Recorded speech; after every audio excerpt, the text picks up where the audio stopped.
So today it's about duality.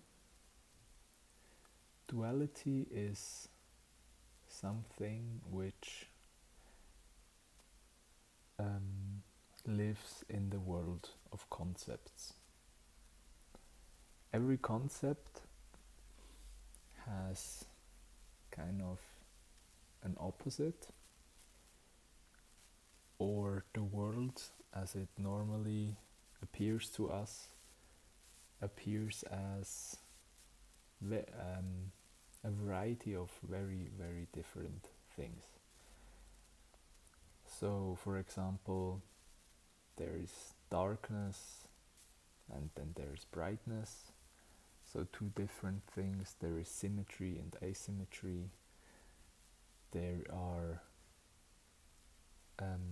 objects, and then there are thoughts, and then there are just a lot of different things, which, as I said, seem different. But if we really look closely and explore them, we see that not only can the single individual things not exist independent of the other things, but also the different things have a underlying reality which underlies both of them and are like a more absolute reality. So, for example, let's just give some examples which should make it clearer. So, for example, good and bad. These two very different things could not exist without each other, which for most people is pretty clear, because if everything would be good and there would be no bad things, then good would just be normal and everything would just be good, and there would not be any reason to call anything good because everything would be good. So it would not stand out from the other things. But on the other hand, we see that good and bad may seem as two different things, but they have an underlying reality which is values. So we see that if the world did not have values, there would also be no good and bad.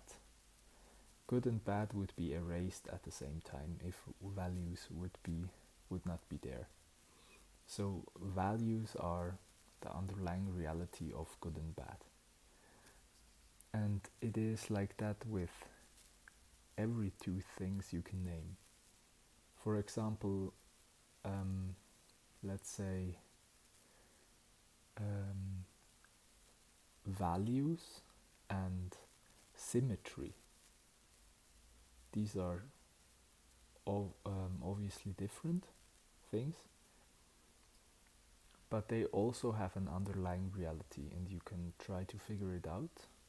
Of course, they have different underlying reality, but one of them is that they are concepts.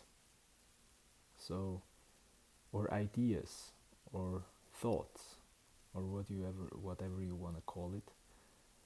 So, symmetry and values are just concepts. Without concepts, there would both of them wouldn't and couldn't exist.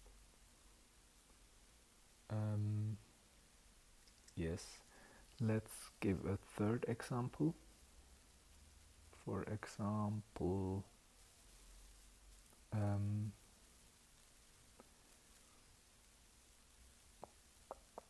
concepts and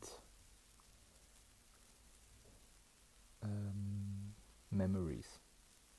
Concept and memories are both thoughts. So there is another underlying reality. And you can see that it's like a tree, which every time two things meet in one spot, the tree gets smaller on the other side or bigger if you go to the in the different direction.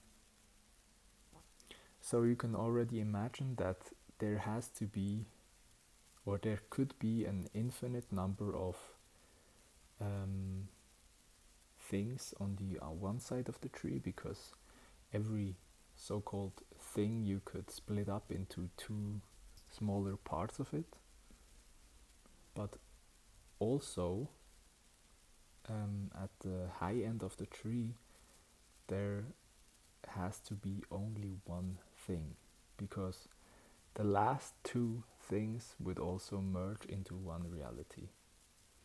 And as I already said now, the biggest thing would be called reality, because everything is in reality and everything is made out of this reality, and reality cannot have an opposite, because the opposite of reality has no reality.